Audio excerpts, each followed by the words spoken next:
Devil ಕೊನೆಗೂ ಇಷ್ಟು ದಿನ ಅಲ್ಲ, ಇಷ್ಟು ವರ್ಷಗಳ ನಂತರ ಕಾದಿದ್ದಕ್ಕೂ ಒಳ್ಳೆ ಪ್ರತಿಫಲ ಸಿಕ್ತು.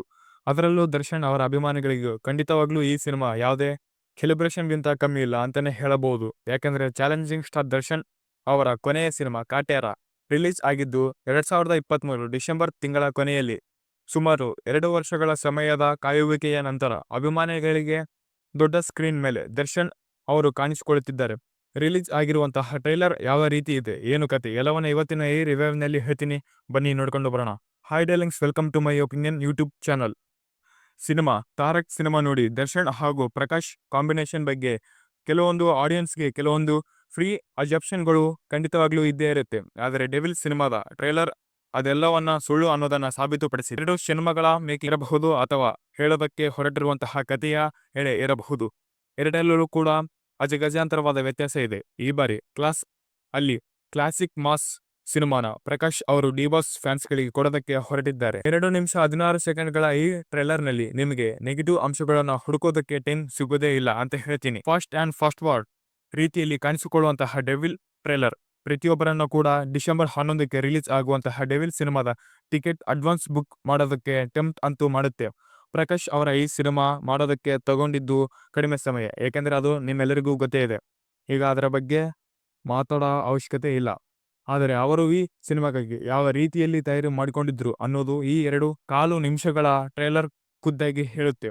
ಸುಧಾಕರ್ ಅವರ ಕ್ಯಾಮ್ರಾ ವರ್ಕ್ನಿಂದ ಹಿಡಿದು ಪ್ರತಿಯೊಂದು ಫ್ರೇಮ್ ಅಲ್ಲಿ ದರ್ಶನ್ ಅವರನ್ನ ಪ್ರೊಜೆಕ್ಟ್ ಮಾಡಿ ಸುರುವಂತಹ ರೀತಿ ನಿಜವಾಗ್ಲೂ ಯೂನಿಕ್ ಆಗಿತ್ತು ಅಂಡ್ ಡಿಫ್ರೆಂಟ್ ಆಗಿತ್ತು. ಸಾಮಾನ್ಯವಾಗಿ ದರ್ಶನ್ ಅವರ ಮಾಸ್ ಲುಕ್ ಅಭಿಮಾನಿಗಳಿಗೆ ಜನಪ್ರಿಯವಾಗಿದೆ. ಆದರೆ ನಿಜ ಹೇಳಬೇಕಾದ್ರೆ ದರ್ಶನ್ ಅವರ ಡೆವಿಲ್ ಸಿನಿಮಾದ ಕ್ಲಾಸ್ ಲುಕ್ ಕೂಡ ಮುಂದಿನ ದಿನಗಳಲ್ಲಿ ಫ್ಯಾನ್ಸ್ಗಳ ನಡುವೆ ವೈರಲ್ ಆಗೇ ಆಗುತ್ತೆ. ಇನ್ನು ಕಥೆಯ ವಿಚಾರಕ್ಕೆ ಬರೋದಾದ್ರೆ, ಇದೊಂದು ಪೊಲಿಟಿಕಲ್ ಕಾನ್ಸ್ಪೆರಿ ಬ್ಯಾಕ್ ಡ್ರಾಪ್ ಸ್ಟೋರಿ ಹೊಂದಿರಬಹುದು ಅನ್ನುವಂತಹ ರೀತಿಯಲ್ಲಿ ಟ್ರೈಲರ್ ಮೂಡಿ ಬಂದಿದೆ. ಟ್ರೈಲರ್ ಅಲ್ಲಿ ಅಷ್ಟೊಂದು ಗ್ರಿಪ್ಪಿಂಗ್ ಸ್ಟೋರಿ ಇರಬೇಕಾದರೆ ಇನ್ನು ಸಿನಿಮಾದ ಖಂಡಿತವಾಗ್ಲೂ ಫ್ಯಾನ್ಸ್ ಹೊರತುಪಡಿಸಿ ನ್ಯೂಟ್ರಲ್ ಆಡಿಯನ್ಸ್ಗೂ ಕೂಡ ಇಷ್ಟ ಆಗುವ ರೀತಿಯಲ್ಲಿ ಕತೆ ಇದ್ದೇ ಇರುತ್ತೆ ಅನ್ನೋದು ಟ್ರೈಲರ್ ನೋಡಿದಾಗ ನನಗಂತೂ ಅನಿಸಿತು. ಪ್ರೊಡಕ್ಷನ್ ವ್ಯಾಲ್ಯೂ ಬಗ್ಗೆ ದೂಸರ ಮಾತೇ ಇಲ್ಲ, ತುಂಬಾ ರಿಚ್ ಆಗಿ ಮೂಡಿ ಬಂದಿದೆ. ಸಿನಿಮಾ ಅಜನೀಶ್ ಲೋಕನಾಥ್ ಅವರ ಬ್ಯಾಕ್ಗ್ರೌಂಡ್ ಮ್ಯೂಸಿಕ್ ಟ್ರೈಲರ್ ಅನ್ನ ಇನ್ನಷ್ಟು ಎನ್ಹ್ಯಾನ್ಸ್ ಮಾಡುತ್ತೆ ಅಂತ ಆರಾಮಾಗಿ ಹೇಳಬಹುದು. ಸ್ಟೋರಿ ನೋಡ್ತಾ ಇದ್ರೆ ಇದು ಬ್ಯಾಟ್ಮ್ಯಾನ್ ರೀತಿಯಲ್ಲಿ ಸಿನಿಮಾ ಅನ್ನೋ ರೀತಿಯಲ್ಲಿ ಕಾಣಿಸುತ್ತೆ. ಯಾಕಂದ್ರೆ ಒಂದು ಶೇಡ್ ಪ್ರೂನ್ ವಿನ್ ರೀತಿಯಲ್ಲಿ ಅಥವಾ ಮಾಫಿಯಾ ರೀತಿಯಲ್ಲಿ ಕಾಣಿಸಿಕೊಂಡ್ರೆ, ಇನ್ನೊಂದು ಕಡೆ ಅದೇ ವ್ಯಕ್ತಿ ಅಪರಾಧಿಗಳನ್ನ ಶಿಕ್ಷಿಸುವಂತಹ ವೆಂಜೆನ್ಸ್ ಬ್ಯಾಟ್ಮ್ಯಾನ್ ರೀತಿಯಲ್ಲಿ ಕಾಣಿಸ್ತಾರೆ. ಮಹೇಶ್, ಮಂಜುಲೇಕರ್, ಅಚ್ಯುತಣ್ಣ ಸೇರಿದಂತೆ ದೊಡ್ಡ ಕಲಾವಿದರ ಬಳಗನೆ ಈ ಸಿನಿಮಾದಲ್ಲಿ ಇದೆ. ಆದರೂ ಕೂಡ ಡೆವಿಲ್ ಹಾಗೂ ಧನುಷ್ ಕ್ಯಾರೆಕ್ಟರ್ಗಳ ನಡುವೆ ಒಂದು ಸಣ್ಣ ಟ್ವಿಸ್ಟ್ ಇದ್ದಾರೆ ಡೈರೆಕ್ಟರ್. ಇದು ಸಿನಿಮಾ ನೋಡೋದಕ್ಕೆ ಇನ್ನೊಂದು ಕಾರಣ ಅಂತ ಕೂಡ ಹೇಳಬಹುದು. ಏಕೆಂದರೆ ನೀವು ಡೈಲಾಗ್ ಡೆಲಿವರಿ ವಿಚಾರದಲ್ಲಿ ಕೂಡ ನೋಡೋದಾದ್ರೆ ಡೆವಿಲ್ ಪಾತ್ರದ ಡೈಲಾಗ್ ಡೆಲಿವರಿ ಮಾಡಬೇಕಾದ್ರೆ ಡಿಫ್ರೆಂಟ್ ಸ್ವಾಗ್ ಮತ್ತು ಡೈಲಾಗ್ ಟೋನ್ ಚೇಂಜ್ ಆಗೋದನ್ನ ನೀವು ನೋಡಬಹುದು. ಪ್ರಮುಖವಾಗಿ ಟ್ರೈಲರ್ ನಲ್ಲಿ ಪ್ರತಿಯೊಬ್ಬ ಆಂಟಾಗನಿಸ್ಟ್ ಧನುಷ್ ಅಥವಾ ಡೆವಿಲ್ ಒಂದಲ್ಲ ಒಂದು ರೀತಿಯಲ್ಲಿ ಮುಗಿಸಬೇಕು ಅಂತ ಕಾಯ್ತಾನೆ ಇರ್ತಾರೆ.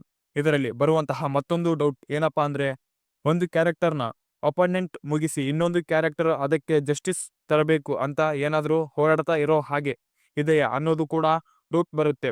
ಎಲ್ಲಕ್ಕಿಂತ ಇಂಟ್ರೆಸ್ಟಿಂಗ್ ಆಗಿರೋದು, ಒಂದು ಫ್ರೇಮ್ ನಲ್ಲಿ ಪವರ್ ನಲ್ಲಿ ಇರುವಂತಹ ಮಹೇಶ್ ಮಾನ್ಕರ್ ಅವರು ಕ್ಯಾರೆಕ್ಟರ್, ಇನ್ನೊಂದು ಕಡೆಯಲ್ಲಿ ಡೆವಿಲ್ ಮತ್ತು ಧನುಷ್ ಜೊತೆಗೆ ಅಚ್ಯುತ್ ಅವರ ಕ್ಯಾರೆಕ್ಟರ್.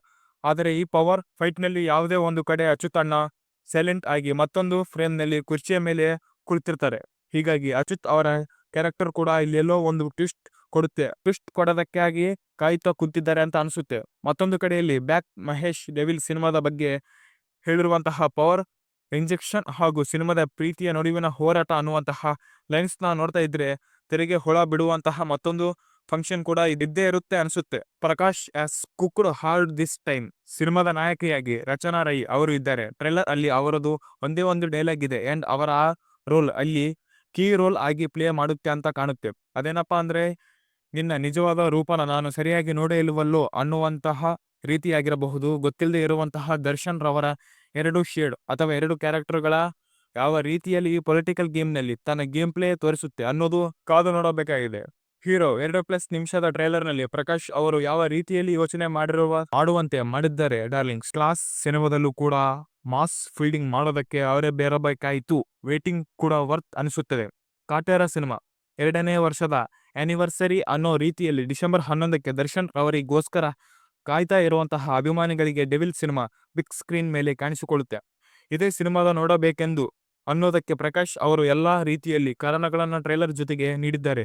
ಸಿನಿಮಾದ ಥಿಯೇಟರ್ ಲಿಸ್ಟ್ ಕೂಡ ಕಾಣಿಸ್ತಾ ಇದೆ ಎಂದು ಸಿಗ್ನಲ್ ಈ ಬಾರಿ ಚೆನ್ನೈಗೆ ಹೆಚ್ಚಿನ ಸಂಖ್ಯೆಯಲ್ಲಿ ದರ್ಶನ್ ರವರ ಸಿನಿಮಾ ವೆಲ್ಕಮ್ ಮಾಡೋದಕ್ಕೆ ಕಾದು ಕೂತಿದೆ. ಡೆವಿಲ್ ಸಿನಿಮಾ ಮತ್ತೆ ಆ ಸಿಂಗಲ್ ಸ್ಕ್ರೀನ್ ವೈಭವವನ್ನ ಕರ್ನಾಟಕದ ತುಂಬಾ ಮತ್ತೆ ತರಲಿ ಅಂತ ಹಾರೈಸೋಣ. ಟ್ರೈಲರ್ ನೋಡಿ ನನಗೆ ಅನ್ಸಿದ್ದು ಇಷ್ಟು. ನಿಮಗೇನು ಅನ್ಸುತ್ತೆ ಅನ್ನೋದನ್ನ ಕಮೆಂಟ್ ಮೂಲಕ ತಿಳಿಸಿ. ಸಿಗೋಣ ನೆಕ್ಸ್ಟ್ ವಿಡಿಯೋದಲ್ಲಿ.